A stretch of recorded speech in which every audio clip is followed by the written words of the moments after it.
ये तो अभी चालू करने के बाद पूछो ना। अरे बंद करो। आज जो मोर्चा निकला था दिल्ली में, उसके प्रति आपकी क्या राय है? दोस्तों नमस्कार। मैं सबसे पहले तो आपको बताना चाहूँगा कि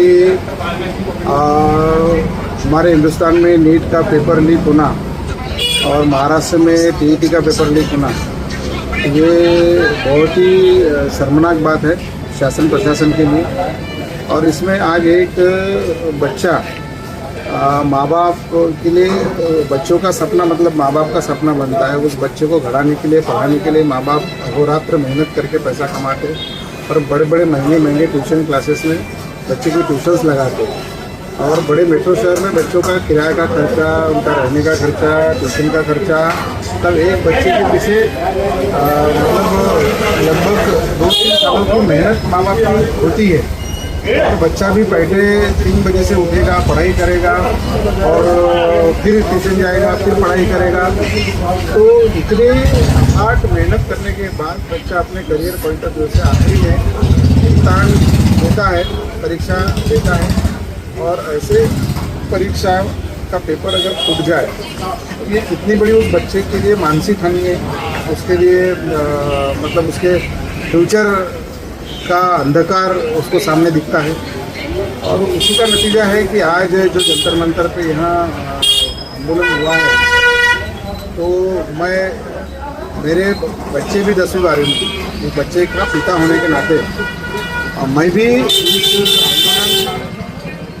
मतलब नीट के खिलाफ जो आंदोलन है इसका मैं समर्थन करता हूँ। लेकिन इस आंदोलन में जो एंटी नेशनल एक्टिविटीज़ वाले कुछ लोग शामिल हो गए और जैसे मेरे आराध्य प्रभु श्री राम के बारे में गलत वक्तव्य करना या वहाँ गलत नारेबाजी करना, तो ये जो एलिमेंट्स है इनका मैं विरोध करता हूँ, सख्त विरोध करता हूँ। और मेरा शासन प्रशासन से यही आग्रह है कि ये बच्चों का आक्रोश है, कहीं ना कहीं इसको कमजोर से मत लिए। हमारे आदरणीय पंतप्रधान पूरे विश्व में उनका बोलबाला है। आज भारत को उन्होंने समृद्ध बनाने का बीड़ा उठाया है। उनका संकल्प है कि 2047 का हमारा भारत समृद्ध होगा, संस्कारवान होगा और राम राज्य में हमारा भारत बनेगा। हमारा पूरा विश्वास है। लेकिन न जाने क्यों अभी भी केंद्र सरकार क्यों चुपती है।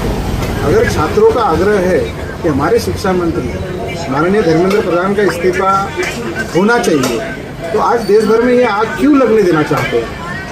हमारा ये मानना है। आज मेरे साथ में मतलब कल मैं दिल्ली में दूसरे किसी मीट के लिए आया था, लेकिन आज जब जंतर मंतर पे हमने आंदोलन देखा तो हमारी भी इच्छा हुई कि चलो हम भी पेरेंट्स हैं, हम भी बच्चों के माता पिता हैं, तो इसका हमने हिस्सा बनना चाहिए। और मेरे साथ में मेरे नागपुर से लगभग 8-9 लोग हमारे साथ में आए और हम वहाँ जाने का प्रयास किए, लेकिन चारों तरफ रास्ते ब्लॉक थे, वहाँ लाठीचार्ज किया गया, पूरी ट्रैफिक जाम थी, तो हम वहाँ तक नहीं पहुँच पाए। और फिर दूर दूर से ही घूम करके जैसे तैसे अभी हम यहाँ पर पहाड़गंज की तरफ हम आए हैं और अभी हमारी शाम की ट्रेन है। ट्रेन भी 4-5 घंटा लेट हो गई। पूरे छात्र इधर उधर हो रहे हैं। तो मेरा सभी मतलब पेरेंट्स से आग्रह है कि आज मतलब वाकई में ये जो घटना हुई है, बच्चों के ऊपर लाठीचार्ज हुआ है, ये निंदनीय है। सरकार में बातचीत का रास्ता अपनाना चाहिए। आज ठीक है, अभिजीत दीप्ति के मतलब प्रमुखता में अगर आंदोलन का रूप दिया गया हो, वहाँ केजरीवाल आया हो, वहाँ कोई समाजवादी पार्टी के नेता आए हो या अन्य कोई विरोधी पक्ष नेता आए हो, लेकिन कहीं ना कहीं आज इनके साथ में निर्दोष छात्र भी शामिल हैं।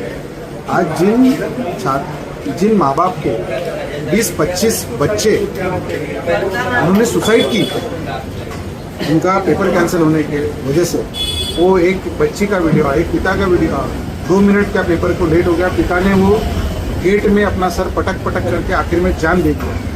वो बच्ची का क्या दोष है, उन पेरेंट्स का क्या दोष, जिन्होंने अपनी होप खोई है, अपना भविष्य खोया है, तो उसका जिम्मेदार आप किसको ठहराएं?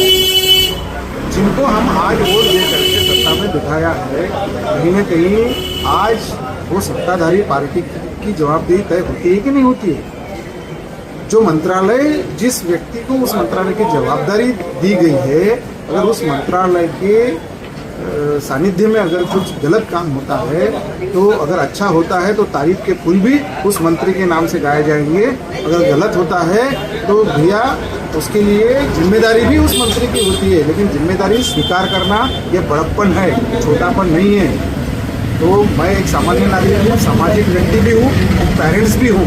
मेरा एक आग्रह है कि हमारी मोदी सरकार हिंदुत्व के भरोसे पे यहाँ पर आई है। मैं कट्टर हिंदुत्ववादी व्यक्ति हूँ, लेकिन अगर बच्चों का आक्रोश, क्योंकि आज नई पीढ़ी के पास पेशेंस नहीं है साहब, हम लोग पेशेंस वाले थे, ना बोले तो भी चल जाता था, नहीं सुने तो भी चल जाता था, लेकिन नई पीढ़ी टेक्नोलॉजी वाली पीढ़ी है, उनके पास पेशेंस नहीं है साहब। ये आंदोलन कहीं मुझे ये समझ में आ रहा है, कहीं नेपाल, पड़ोस के देश में बांग्लादेश, श्रीलंका में जैसे युवा रास्ते पे आ गए और गलत मोड़ उस आंदोलन ने ले लिया था। मैं नहीं चाहता कि मेरी देश की 70 साल की तपस्या के बाद में ये 13-14 साल से जो सरकार बनी है, जो हिंदुत्व के समर्थन में सरकार बनी है, ये सरकार को खोना ये देशवासी नहीं चाहते। तो आदरणीय पंतप्रधान मोदी जी, आदरणीय सब मंत्रिमंडल से मेरा आग्रह है कि आप इस आंदोलन को ध्यानपूर्वक समझें और बच्चों को न्याय दिलाने का प्रयास करेंगे, यही मेरी आशा है। जय हिंद, जय भारत, जय हिंद।